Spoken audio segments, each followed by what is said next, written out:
your target up pretty soon. This should be fixed.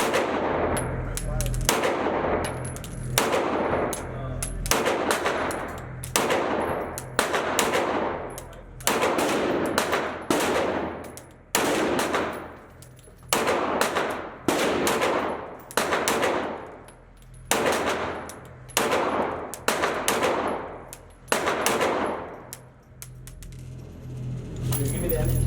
Yeah. I go.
Hey everybody, it's Jason from the Texas Gun Vault, and today I'm coming to you with another range report. And this range report is on one of the guns from my personal collection, and a gun that I've been holding off on doing a range report on for some time. This is my Sig M18 Commercial P320.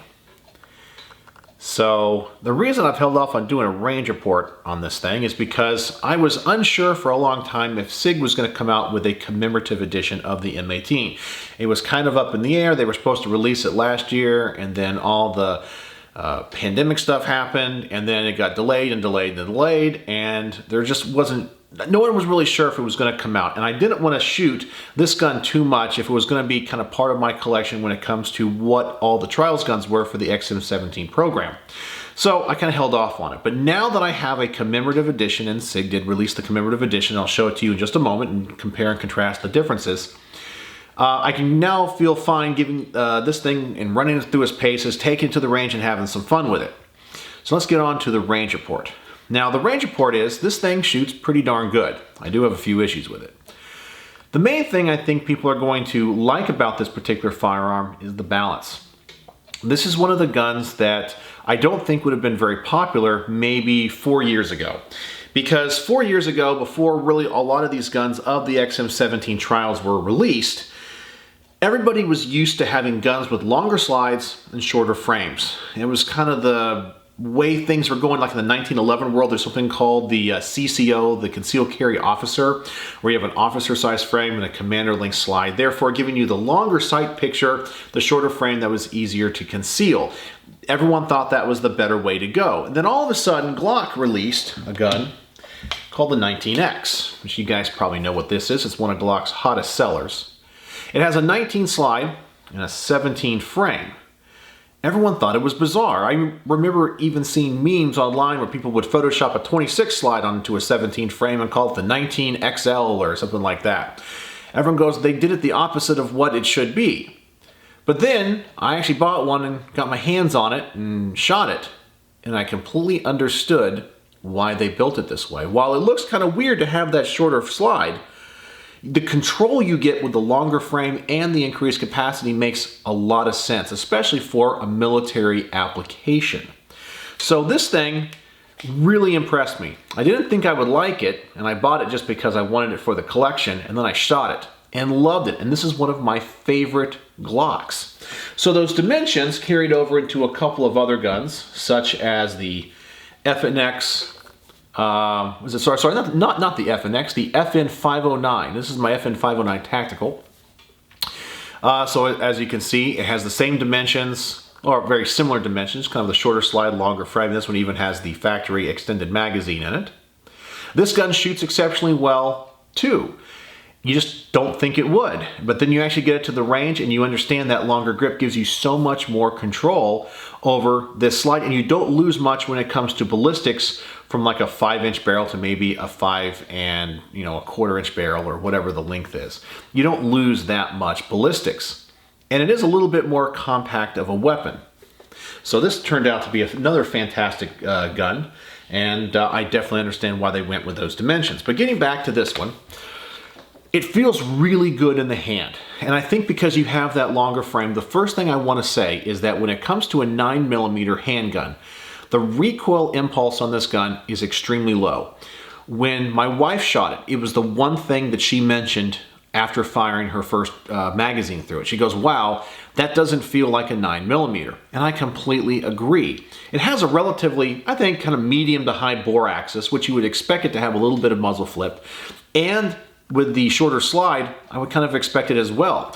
But there's something about this gun, I feel like the recoil impulse comes directly back, and I think because you have so much grip surface down here, you just don't get much of that muzzle rise, and you're able to keep the gun on target. So from that perspective of recoil impulse and controllability, I give this thing an extremely high mark. Very, very well balanced. It feels great in the hand. While I do not carry this particular gun because of the frame length as a range gun and understanding its application in the military, which I understand that the M18 really is designed more for officers, people that are in law enforcement within the military, and it's also the Marine Corps pistol. I can see why they went with this particular offering and these dimensions. I really like that. So, as I was mentioning before, I did get the M18 Commemorative, and while I have it out here, I thought I would show it to you. So here's the M18 Commemorative. The main differences between the Commercial and the Commemorative Edition, besides it being a special serial number range, it has all of the correct markings on the slide. So this slide does not say P320 on it. It just says M18 with the, I guess like the cage code, the manufacturer's codes on it. All of the controls are in flat dark earth, including the trigger and the back base plate. It has a different extractor spring rod end. I don't know why that is compared to the Commercial Edition. And I also understand that the plate for the optics is a little bit different and comes off in a different manner. But besides that, it's pretty much the same pistol. So if you get the Commercial Edition of the M18, you're getting a pretty darn close copy of what the contract states for. Now, it is also my understanding that many of the M18s are shipping with black controls as well. So if you get this, this actually kind of looks the part. And I know I'm going to get some questions in the video. They're going to say, what about this UID? The one I have doesn't have this, or I've never seen this. If in case you're wondering, I get all of my UIDs through Carolina Laser Works. Google them, check them out, and Chad over there can make you one of these with the correct part numbers. You got to give them give them your serial number. He can make you one, and that will kind of match what the military puts on their firearms as well. So, when it comes to shooting this thing, while the recoil impulse is extremely light and very, very manageable, I shoot it exceptionally low, and I'm not really sure why. I have an idea, but I'm not 100% sure. I think it's the trigger. It's not that I am anticipating the shot, because I definitely am not. My wife also shot this gun low as well, and she is really good at not jumping the gun and not wanting to anticipate the shots either. So I don't think it's the sight, I actually think it's the trigger, because the take-up is kind of weird. One of the things I really like on striker-fired handguns, and maybe it's because I use Glock as kind of my baseline, is I like the tactile reset, and I like the fact that when the trigger breaks and you feel it, it has kind of a hard snap. You know that when that striker enters the chamber, it's going in there with enough force and energy to strike the primer pretty hard. So you can even tell from a listening standpoint. I'll use my Glock 19 here, and I'm just going to pull the trigger, and you're going to hear the trigger break. It's pretty loud, and you definitely feel it. You know that trigger was under, or that striker was under a lot of tension. It got released. You hear it, you feel it. But yet when it comes to the Sig, you don't get that same feeling. It almost feels like there's something wrong with it. Not that there is, the gun did not malfunction. But when you pull the trigger, when the striker is released, it's extremely light. And it almost feels like there's no way that is entering the chamber with enough force to actually indent the primer. So I don't know if this is gonna come across because of the sound, but it's just not as loud. It feels like the striker barely travels very far. I'll do it again and I even show you the reset. And it just doesn't feel like that's enough force to strike that primer, but it goes bang every single time. You feel the wall, but where actually the trigger I think lacks is the reset. When you pull the trigger out and you release the trigger, it's exceptionally gritty. Now maybe this one needs to be broken in. I think this gun right now has about 450 rounds through it. So maybe in time that will get better. I feel like the take up is okay. The pull out and the kind of the reset is kind of gritty. And the wall, I would have to give it a 6 out of 10. I feel it go to the wall, but then it's not that definite stopping point when you pull it back. It breaks pretty consistently, but I would say if I had a trigger gauge on this thing, I might be getting a large variance. That's just kind of my opinion, and I think that's why I kind of shoot it low. I get used to what I think it's going to break at, and then it doesn't. It kind of surprises me. Now, what's interesting is I also have the M18 Commercial here on the table as well. So essentially, this is going to be the same gun. It has the same frame and everything as the M18. The only difference is here, obviously, it has the longer slide. And this trigger is actually pretty good compared to the M18. Now, do I think that they change anything on the M18? No, it's definitely the same removable trigger pack. So here, I'll do this one as well on camera. Right here. That still feels like a pretty light striker, but when I do the reset, it seems to pop out a little bit quicker and it's a little bit smoother. There's just something about this M17 trigger that's better than the M18 trigger. And I would say in general, this gun probably has honestly about 500 rounds through it. So not that many more.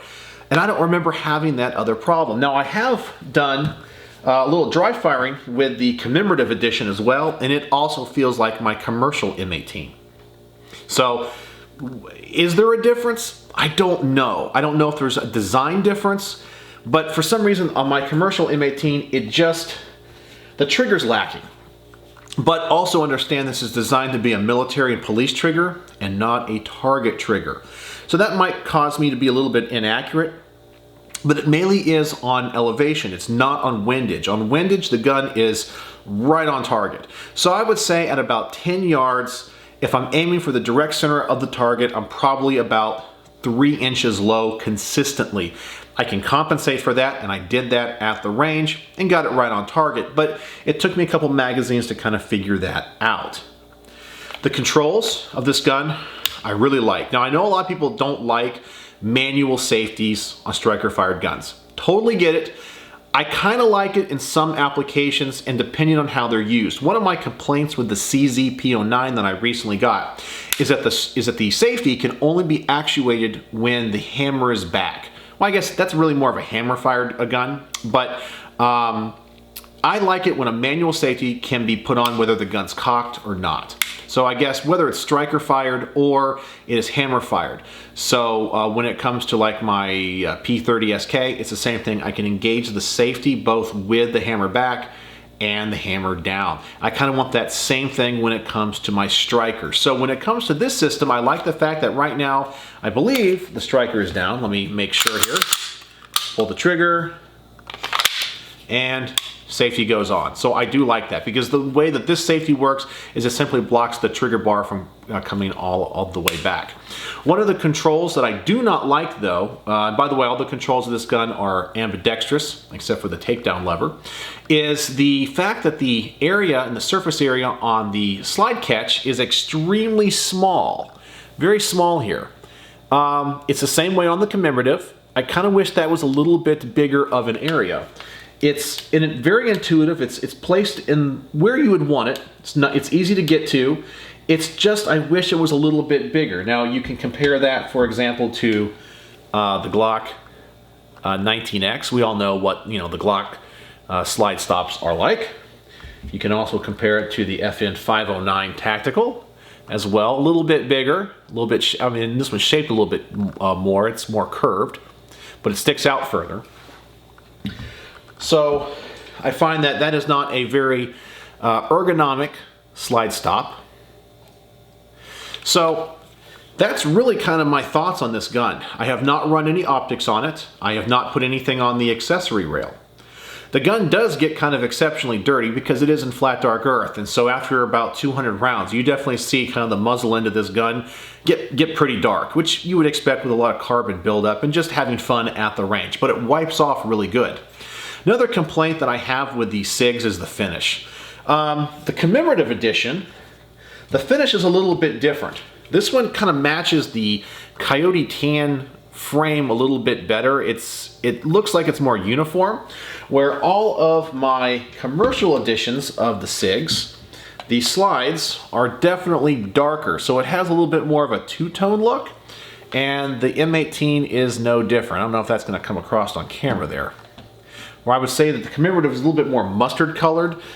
This is definitely more of a flat dark earth colored than a Coyote Tan. I don't know. So I don't know if that's just part of them changing the process, but the finish seems to wear a little bit quicker than your typical black. I think that it's like an ion bonded finish, but luckily underneath here is stainless steel, so you're not going to have any corrosion resistance. But I also hear that people said that when they holster and unholster this gun, if they carry it, the finish wears, especially on the edges and the high points of the slide, and you just get a lot of scratches in it. But so far, this one seems to be pretty darn good. Takedown is really easy, just like any 320. I've had the whole gun apart. And one of the things I would recommend that has helped me get the trigger in this thing a little bit better is if you get one of the 320s, make sure that you disassemble your slide all the way down, take out the whole striker assembly, because I've noticed both on my Commemorative and my commercial editions, there's a factory like grease or oil that's on it. It's extremely thick. I think it kind of slows the striker down just a little bit, makes it a little bit gummy, and once I kind of clean that off, it works so much better than what it was the first time that I got it. So there you go. So that is my range report on the M18. So how would I rate this on my little star system? Well, it's definitely a cool gun. It's definitely a gun that I'm glad I have in my collection. It's balanced well. It shoots pretty good. So far, 450 rounds or so, it has been exceptionally reliable. I have used Winchester NATO and Winchester White Box through it. So that's all it's really had, only ball ammo. I have not run any hollow points through it yet. But it's ate everything that I fed through it. Everything on the gun seems to work, disassembles well, cleans easy. Really kind of a fun gun to shoot, especially with that recoil management. But I have a little bit of accuracy issues with it, and it doesn't feel as solid of a gun as maybe the Glock 19X or the FN 509 Tactical. And I know that's kind of a qualitative statement. It's just when I pull the trigger of those guns, I really feel the snap of the striker. On the M18, I just don't. It just doesn't feel like it's as strong. But that's just, I said, it's a very qualitative thing, but the results of the gun say otherwise. So there you go. Modularity of this gun. We all know what the M18 can do and all the accessories. You can change out frames and slides and, you know, everything that the 320 can do, this thing can do as well. You just get it in this military M18 package. I think it's well balanced, so if you're looking for kind of a compact gun with a lot of capacity, this would be the way to go. It also does come with a flush fitting magazine if that is so what you desire. So on my little star rating, getting back to that, what do I think? Well, it's hard to say. I really want to give it higher marks than what I'm going to give it here.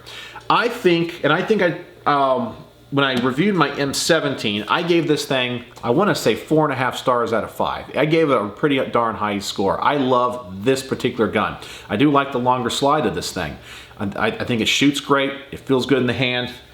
This one, however, because of the accuracy issues and the trigger issues, I'm only going to give it 3.5 stars out of 5. It's definitely a cool gun. It's super high quality. You cannot go wrong buying one and having one in your collection. Is it a gun that I would recommend people, if they're only going to buy one or two, to go out and get? Probably not. I would still guide them towards maybe like a Glock 19, or if you wanted something in this particular configuration, a Glock 19X. But it's still an exceptionally high quality firearm. Sig does amazing work, and there is a reason why Sig won the contract. Besides price, I know someone's gonna say, oh, it's just because they came in the cheapest. Well, yeah, they came in the cheapest too, but they're also pretty darn high quality guns, and the aftermarket support for these is just off the chart. But this particular example, as the commercial edition of the M18, 3.5 stars out of 5. Glad I have it. I'm gonna take it to the range. Hopefully the trigger's gonna wear in a little bit more, break in a little bit more. It's still a nice shooter, and I know people that are gonna go shooting with me will enjoy shooting it as well. So that is my thoughts on the Sig M18 and the range report.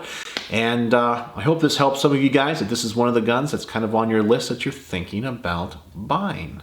So do you guys have an M18 commercial, or maybe even the commemorative edition like I do? And what are your thoughts? What do you guys think about the 320 trigger in general? I know some of the models, like the ones that are designed for competitive shooting, are absolutely fantastic. This one's a military trigger, so maybe it's supposed to be kind of mushy. Who knows? So there you go. So let me know if you have any questions. And as always, thanks for watching.